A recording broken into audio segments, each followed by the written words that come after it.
we're actually going to look at experience that Rebecca Jarvis, who is the Director of Operations at the Health Innovation Network, the experience that she had during her research of what's going on in Japan to find alternative care type environments. And I just love the title of this, Housing with Care. Rebecca, hello, nice to properly meet you. Hello, Ian, and thank you very much for the welcome and inviting me along to speak today. Yes, my name is Rebecca Jarvis, and I'm talking from South London at the moment, but in 2019 I was awarded a Churchill Fellowship from the Winston Churchill Memorial Trust to explore alternatives to long-term institutional care for older people, so essentially alternatives to care homes. And my research took me actually to Japan and New Zealand, actually, but as I don't have that much time today, I've decided to focus on my findings from Japan, as I think these have the most relevance to today's topic of multi-generational living. So thank you. A bit about me, I spent most of my career working across the health and social care, and I have a lot of experience of working with care homes. I'm fully aware of the pressures on the care home sector, as I'm sure many of you are as well, and as you can see on the slide. But also, as Lord Best was saying first thing this morning, alongside this, most people don't want to and don't choose to move into a care home. And if they do end up living in a care home, over 40% of care home residents have to fund their own care. And this can be the most expensive thing that someone will buy after property. So I really do believe that people should be given a much greater degree of choice over the housing and care options available to them in later life, and indeed choice over how they spend their money. And that's how I became interested in exploring alternatives. And I'm so pleased to be hearing from other like-minded people at this event today. So next slide, please. So why Japan? So I'm sure many of you have heard the term super aging society in relation to Japan. It has the highest proportion of people aged over 100 over any other country. And then about 20 years ago, the Japanese government introduced the long-term care insurance scheme, which is a compulsory initiative for all adults aged 40 and over to pay into. And this then funds their care in later life. And I think it's this sort of stability in funding that I think has stimulated quite a lot of innovation in community-based care. And I'm going to talk about two places I visited in Japan, which I think are really good examples of how housing with care initiatives for older people have integrated successfully with the wider community. So next slide, please. So the first example is a place called Ginmokusei. This is in Chiba Prefecture, which is about 30 minutes outside Tokyo. Next slide, please. It's primarily a housing with care scheme, similar to extra care housing that you'd find in this country. There are 55 single rooms, 4 double rooms, and 90% of the residents have dementia or a cognitive impairment. Like extra care housing, the hotel costs are separated from the care costs. So the resident will pay themselves for rent, utilities, and meals, but the care costs are funded by the long-term care insurance. And it truly is within the heart of its community. So you can see the kind of glass box sticking out of the front. That's a restaurant that's open to members of the community. Next slide, please. Like many Japanese restaurants, it specializes in one particular type of food. Here we're eating shabu shabu, which is a hot broth which you cook yourself in front of you with strips of pork and fresh vegetables. And it was, I think the important thing here is it was really good quality food. And as you can see, it's quite busy. I arrived towards the end of lunch, but it was still very busy, very popular. It was quite stylish and attractive. It's also staffed by residents, and that provides a really nice natural opportunity for residents to interact with the wider community. Next slide, please. Oh, and next one, sorry. But residents also have their own private spaces as well, communal spaces as well. This is the residents' dining area. And next slide. and they also have communal areas for socialising. I don't have a photo of it, but there's also a sweet shop on site, which again, the resident staff, they open it up in the afternoon and it attracts in the school children on their way home from school. And again, that's another really kind of natural way of interacting with local young children. There are no locked doors, and I did ask what happens if someone was to wander off. And I think, you know, that can happen with people with dementia. And I was told that, yes, occasionally that has happened, but because the facility is so well known within the community, the residents are well known, that actually more often than not, a member of the community will just bring them back. So next slide, please. So my next example is a place called Share Kanazawa, and this is in Ishikawa Prefecture in the west of Japan. And whereas, oh, just one back, sorry, whereas Ginmokusei is a housing scheme for older people that's made real efforts to open its doors and welcome in the wider community, Share Kanazawa is an example of a continuing care retirement community, or as it describes itself, a town for lifelong activities. And this is the Share Kanazawa logo that you can see on the slide here, and it tries to, I think it's trying to capture all the whole range of different activities that go on within the Share Kanazawa complex. It's on a large site on the outskirts of Kanazawa city, and it's run by a welfare corporation and does receive some state subsidies.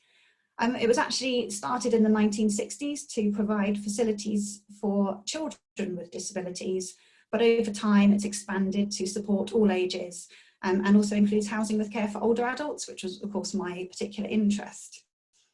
So here I am having lunch again. I was treated to lunch in the restaurant in the community centre, and I'm with Megumi Shimizu, who is the director. And like most people I spoke to in Japan, Megumi really emphasised the importance of social interaction on our mental and physical well-being. And she explained that the Share Kanazawa complex is built on the concept of what she described as informal mingling. So they've thought really carefully about how to create spaces and opportunities for residents to interact with each other in a sort of gently facilitated way, but all still feeling very, very relaxed and informal. And I really did feel that sense of a welcoming environment when I arrived. So many people came up to me and wanted to say hello. Next slide, please. So there are 32 housing with care apartments for older people in sort of different styles. This is just one example. Next slide. And another example. And they all are basically 6 private sort of studio apartments around a communal area. Next slide, please. And next slide. Now this, though, is an example of student housing for the students from the local art college. And the students get cheap rent and art studio space in return for volunteering, and they have to volunteer about 30 hours a month. Next slide. And then in the community centre, as there is a restaurant, as you saw previously, a lot of comfortable communal spaces and activity rooms. Next slide. And then on the site itself, the Kanazawa complex, pub, a cafe, there was even a jazz bar that looked really cool, a wellness centre, and finally, next slide, an alpaca ranch.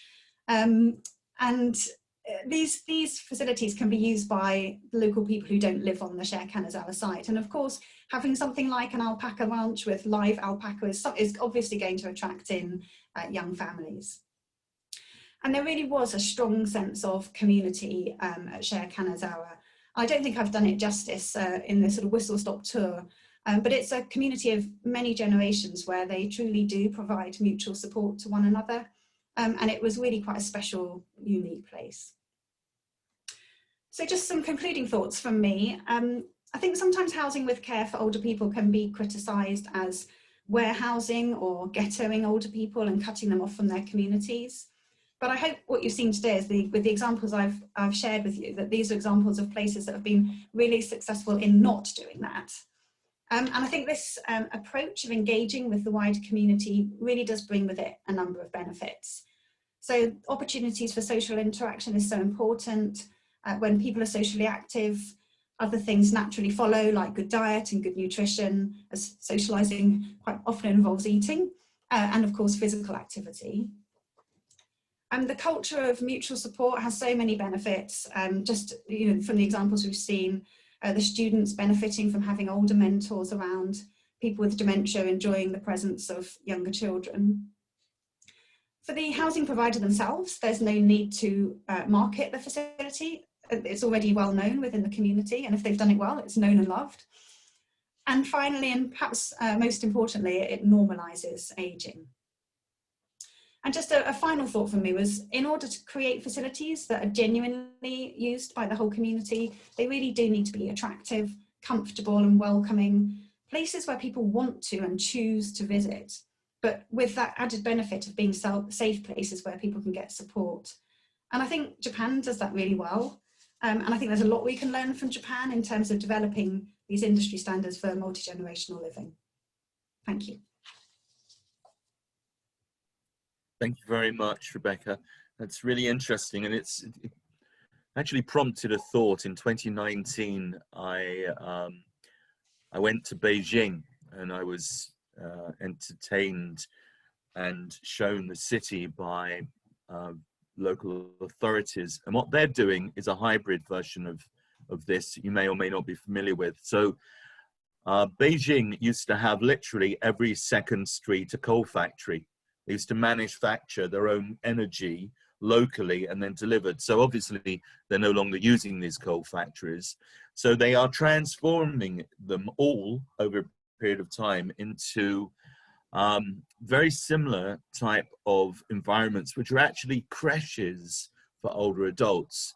And the design of the one I saw, it picks up on the past because it's an old building, but it's got modernity too. And the interesting thing about it is it's kind of dual occupancy. There are some older adults that are resident there and pay to go there, which helps to, it's state owned, but people have to pay a top-up fee. There's that. But what's interesting is a drop-off place for people who work in the local community. They drop, if a parent has some form of dementia or something similar, they will drop them off there.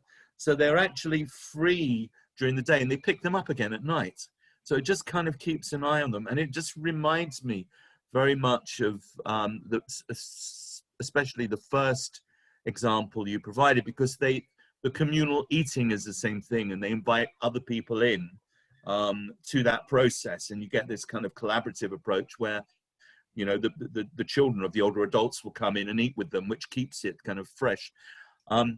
Yeah, so I thought that was worth referencing. But my question to you is, from the experience that you've had and the book report that you've produced, what kind of example do you think has been created that can be redeployed, be it in the UK and or further afield?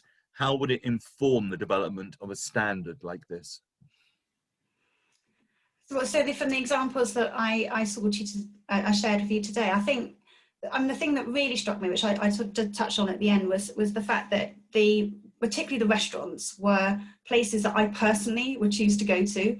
And I think I used to be a commissioner of social care services, and I was really supportive of kind of communal facilities, maybe kind of run by or for people with disabilities, for example. But actually sometimes I would go to the cafes because I wanted to support them, but they wouldn't be places that I would choose to go to. So in terms of like making these truly multi-generational societies, I think you really need to think about making the facilities places that we would choose to go to. And what I didn't have a chance to show you was some of the leisure facilities, and the gym facilities were kind of state of the art. I would pay a gym membership to go there. And I think for me, that really was the key to it. So in a sense, putting a kind of Jamie Oliver touch to the restaurant. Well, no, because he took the people who he brought in from the street and taught how to cook. And then he created an attractive environment that people would come to. And effectively, you're saying the same thing. It needs that veneer. It needs that different touch to it that brings another dimension. Exactly. We have, everyone's making very positive statements about this. I think from my perspective, and again, taking account that we're running late, the key is to engage with you post event and think about how you can inform the developments that we're going to be working towards, because you were brought to my attention by Paul Quinn at Clarion, and he is fascinated by your work, which is useful because he's a client, right? So without further ado, I think we'll turn to the client.